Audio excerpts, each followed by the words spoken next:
Olá, tudo bom com você? Estamos no ar com o Redação Novo Tempo. E no programa de hoje a gente discute sobre o plano de Barack Obama de fechar a prisão de Guantánamo. E como é que isso pode influenciar as relações entre Estados Unidos e Cuba. E ainda a gente conversa sobre a briga da justiça com empresas de tecnologia. E essa semana teve um novo capítulo com a prisão do vice-presidente do Facebook na América Latina. Entra em pauta ainda um levantamento que mostrou que no Brasil, um prefeito é retirado do cargo a cada 8 dias. Então é isso, fique com a gente, porque agora começa o Redação Novo Tempo.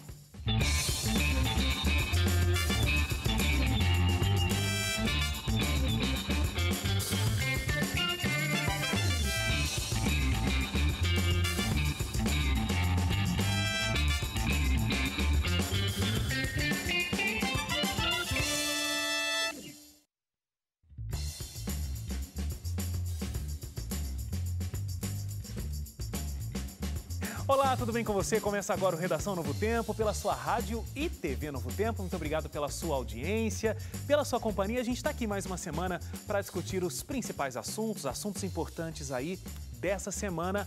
Começar dando boas-vindas aí para o André Leite, que não estava aqui na semana passada. É verdade, fiquei fora uma semana, estava com saudades de vocês aqui, do pessoal de casa que acompanha a gente pelo rádio, pela televisão. Saudades de você, é somente o que eu sinto. Hélio Moura, tudo bem? Tudo certo, Wagner. Um abraço para quem está acompanhando a gente em casa. Muito obrigado pela companhia sempre. Suzane Lima. Tudo bem? Tá com frio, Suzane? Então, como sempre, esse estúdio aqui, né? Suzane está com... E queria falar Tem pesquisas que falam isso, né? Que as mulheres em ambientes corporativos, elas costumam ser mais prejudicadas, porque a gente que é homem aguenta mais ar frio e elas nem tanto. Então, o padrão de ar-condicionado para elas é pior. Exatamente. Infelizmente, a gente não tem como diminuir, viu, Suzane? Porque é um ar-condicionado só, senão a gente faria isso por você. Entendi. Só quero dar um oi pro pessoal de casa aí, viu, gente? Obrigado pela companhia de vocês.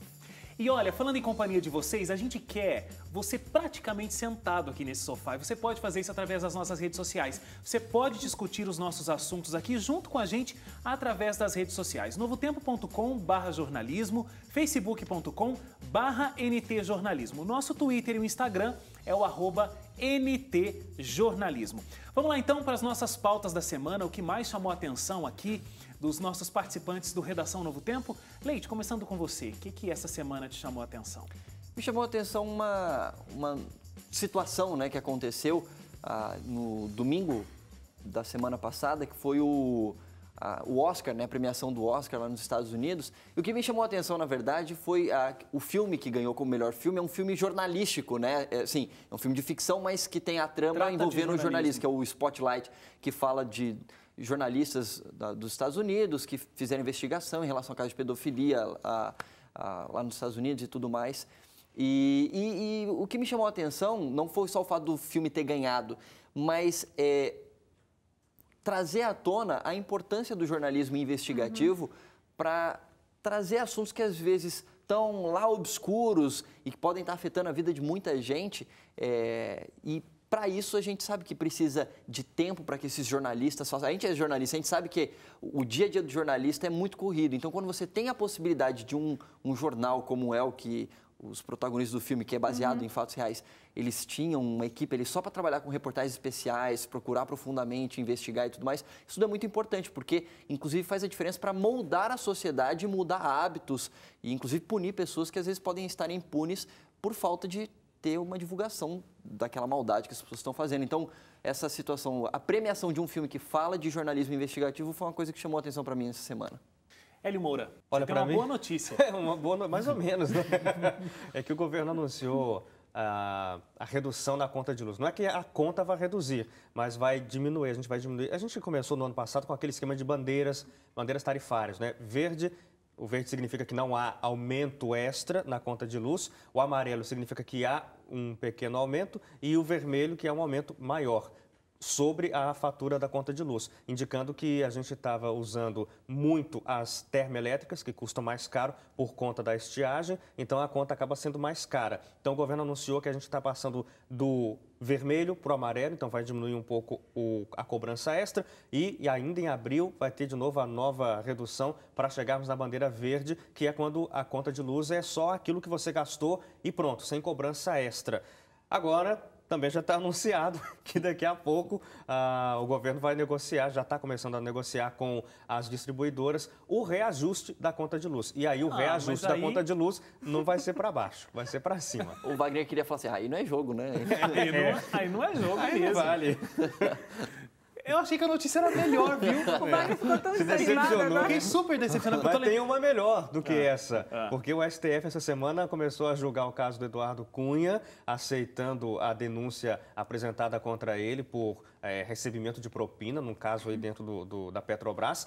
E, ao mesmo tempo, nessa semana também, o Conselho de Ética finalmente conseguiu votar, terminando aquela novela. Então, a gente passou para o segundo capítulo da novela. O relatório do Eduardo Cunha foi aprovado na Comissão de Ética da Câmara. Então, ele vai ser investigado pelos colegas dentro do Conselho de Ética também. Então, começa a cair a casa do O Hélio está ansioso para ver esse desfecho aí, né? Ver o fim da Bom, série. eu vou falar sobre a polêmica do shortinho que teve lá em Porto Alegre, numa faculdade não, numa escola particular. A escola proibiu o uso de shorts, né? Shorts curtos. Deu o que falar esse assunto. Vamos deixar claro que não era um shortinho normal, curtinho. É aquele shortinho que, assim, é praticamente um biquíni o shortinho, né? Calma. É que tá na moda agora esse shortinho, né? Ah, é? Todo mundo tá usando, realmente, esse shortinho. Eu não tô usando. Bom, e aí as meninas entraram em protesto contra essa nova lei. Os meninos também apoiaram as meninas, tiveram acho que 6 mil até então assinaturas eletrônicas em protesto, falando que elas têm o direito de usar o short, de se vestir da maneira que quer. A proibição foi onde? Oi? Onde foi a proibição? Porto Alegre. Em Porto Alegre, no Rio Grande do Sul. Em escolas? Escola, não, um uma colégio escola, particular. Anchieta, eu acho que é o nome da particular. Um colégio particular. Exatamente. Proibiu. Mobilizou tudo isso. Entendi. Algumas considerações, né? Eu ouvi um comentário de um jornalista que eu achei bem prudente que ele disse, até onde a população está chegando, né? Você vê esse protesto, a manifestação toda, por uma causa que não valeria a pena toda essa luta. Talvez bastante pequena. Bastante pequena. Bem porque Pequena quanto o short. Porque se trata de uma trocadilho. particularidade, entendeu? Enquanto deveria estar lutando pelo coletivo e por questões sociais recorrentes na sociedade e tudo mais. Outra coisa que eu vejo, pelo que as meninas comentaram, os coordenadores ali que estabeleceram essa nova regra, direção, é para que os meninos não ficassem olhando, né, como se fosse uma proteção da violência contra a mulher. Nesse ponto, eu acho que foi um equívoco da escola dizer isso, porque parece que a violência contra a mulher está na maneira como ela se veste e não no comportamento do agressor. Então, eu acho que se posicionar dessa maneira, justificando que o short curto não era permitido por conta disso, é um equívoco, né? Não que a proibição não deveria acontecer. Não deveria acontecer, eu entro na terceira motivo. observação. Uma escola deve sim ter os seus padrões, a sua maneira do seu uniforme, de como o aluno tem que se comportar, de se vestir, faz parte da ordem e do progresso ali dentro da escola. Algumas escolas, inclusive confessionais, né, adotam um estilo diferenciado e está certo da escola colocar essas normas que por uma questão de padrão, de organização, enfim. E quando o aluno vai se matricular, o pai assina sabendo todas essas normas e aí tem que estar, né? Isso tem que estar muito bem esclarecido. Aí entra nesse quarto ponto que você disse, que é tipo assim, discutível, gente. Ou eu concordo, Ou ou eu não outra concordo, escola. então eu vou para outro Pra outra lugar, escola. entendeu? Muito bem. Olha, na última terça-feira, a Polícia Federal prendeu em São Paulo o vice-presidente do Facebook para o Brasil e América Latina, o Diego Jorge Dizodani. Talvez eu não tenha feito a melhor pronúncia do nome dele, Dizodan. O pedido de prisão partiu da Justiça do Sergipe após a rede social descumprir uma decisão judicial de compartilhar mensagens trocadas pelo WhatsApp por suspeitos de tráfico de drogas. Por meio de nota, a assessoria do WhatsApp afirmou que tem colaborado com o caso, mas que não armazena as mensagens dos usuários e, por isso, não pode fornecer informações que não tem e que a prisão teve como base dados que não existem. Apesar de o executivo já ter sido liberado, a decisão levantou discussões sobre o sigilo das informações digitais. Vocês acompanharam essa notícia durante essa semana? O que vocês acharam? Realmente, o Facebook, que é proprietário aí do WhatsApp, estaria de alguma forma obstruindo a justiça em não fornecer esses dados? Eu acho que a nota que a assessoria da empresa, do Facebook, que controla ali o WhatsApp, mandou faz todo sentido. Se eles não têm condições, eles não armazenam essas informações, eles não têm condições de fornecer. Agora, obviamente, é o que eles falaram, né? A justiça está se baseando em um laudo técnico que não tem como base a realidade, ou seja, o laudo técnico diz, eles têm acesso sim às mensagens trocadas. Eles estão falando, não, a gente não tem acesso a isso. Então, você tem um impasse técnico aí. E aí, pelo menos pela nota que eles passaram, eles não teriam por que não passar essas informações. Então, eu acho mais que isso, a gente bate na questão da Constituição que protege a privacidade. Então, assim, se a polícia tem vários mecanismos para desvendar esse crime, para investigar e tudo, não tem por que violar algo da Constituição até que tudo seja feito. Mas e quando mas a Constituição garante que a Justiça tenha acesso, quando necessário, a informações sigilosas. Então, é por isso que em investigações, principalmente relacionadas à corrupção, é o que o Wagner ia começar a dizer, e eu interrompi, não, mas vai lá. A Justiça exige a quebra do sigilo fiscal, do sigilo bancário, do sigilo telefônico, porque há informações que precisam ser encontradas. E a Constituição garante que a pessoa não precisa ser delatora de si mesma, não precisa apresentar provas de si mesma. Então, a Justiça não pode obrigar uma pessoa a revelar segredos que vão comprometê-la, né? comprometê-la judicialmente. Mas, então, o que a Justiça faz? Judicialmente, amparado pela Constituição, pode pedir o que a gente chama de quebra de sigilos. Então, a pessoa não vai dizer o que ela conversou com o outro suspeito, mas a Justiça pode, por meio de força de lei garantida pela Constituição, ter acesso a essas informações, mesmo que a pessoa não tenha dado a autorização, porque a pessoa é uma suspeita, não está colaborando, não é obrigada a colaborar, mas a Justiça pode, por meios legais, conseguir isso. Então, a proteção ao sigilo, ela é garantida na Constituição, assim como é garantido o acesso a esse sigilo se a Justiça precisar. O que eu vi de alguns advogados, assim, em relação a isso, é que a polícia tem outros mecanismos e é como se deixasse esse, assim, por último. Não conseguimos por outros processos, então vamos fazer a quebra de sigilo. E me parece, de acordo com os comentaristas que entendem sobre legislação, não foi isso que aconteceu. Eles não fizeram todos os outros recursos, não utilizaram dos outros recursos para então pedir a quebra de sigilo. Agora, tem a situação também, a gente precisa entender, né? Por que eles estavam querendo ver essas informações de troca de mensagens? De tráfico de drogas. Então, assim, eu acho que talvez você colocaria, assim, uma ressalva aqui ou outra ali, se você tem um motivo meio suspeito.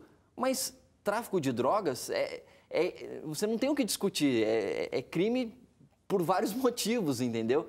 Então, se você está tentando ter acesso a esse tipo de informação para acabar com o tráfico de drogas em determinado local, determinada região, é válido todo e qualquer tipo de ação, eu acho, inclusive a quebra do sigilo. Vai ser mais rápido do que passar por todo um processo para ir à última instância, se a quebra desse sigilo.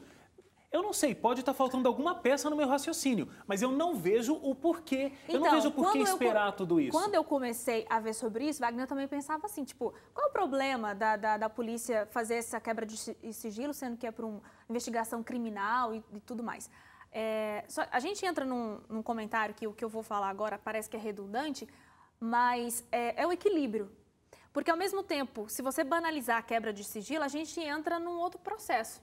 Que a gente pode ter o nosso sigilo digital comprometido, pensando num todo, no coletivo. E teve um advogado que eu vi o que ele disse que eu achei interessante, assim, que esse assunto ele é muito delicado para ser tratado por uma única causa. Deveria ser tratado lá na legislação, de formar uma maneira de ter essa investigação digital e não banalizar a quebra de sigilo por uma única causa, entendeu? Então, parece que assim, a polícia está querendo correr atrás da empresa para cortar, talvez, um trabalho de investigação, né, um atalho, aí entra nessa briga toda, enquanto ela poderia estar fazendo um trabalho tradicionalmente sem usar a quebra de sigilo, entendeu? Agora, a punição que também aconteceu ao executivo do Facebook foi preso e tal, aí parece forte demais também, né? Então, parece que é desproporcional a situação. Então, tipo, a gente está tentando investigar, vocês não estão querendo colaborar aí, vamos prender o presidente de vocês aqui, é presidente ou vice-presidente? Vice-presidente do Facebook aqui na América Latina. Então, parece meio desproporcional a situação. Então, assim, pelo que a gente tem das informações, inclusive dessas investigações, Não é que eles não estavam querendo passar as informações, eles estavam falando, a gente não tem essas informações. Então... Mas a questão que eles ignoraram, porque eles receberam multas, né? Foram recebendo multas gradativas e ignoraram essa situação e tipo assim, vou ficar aqui na minha, entendeu? Parece que foi um posicionamento assim, pelo que a gente acompanhou. E, inclusive, uma advogada falou sobre essa ação, que acha que deveria ter acontecido mesmo essa prisão. A prisão, por quê? Essas multas, mesmo que elas chegam, a pessoa pode não pagar e aí o processo até resolver essas multas... Depois recorre. Exatamente. Então, talvez a prisão foi uma medida desproporcional, mas importante. Para provocar alguma coisa. Exatamente. E aí, depois da prisão, conseguiram as informações?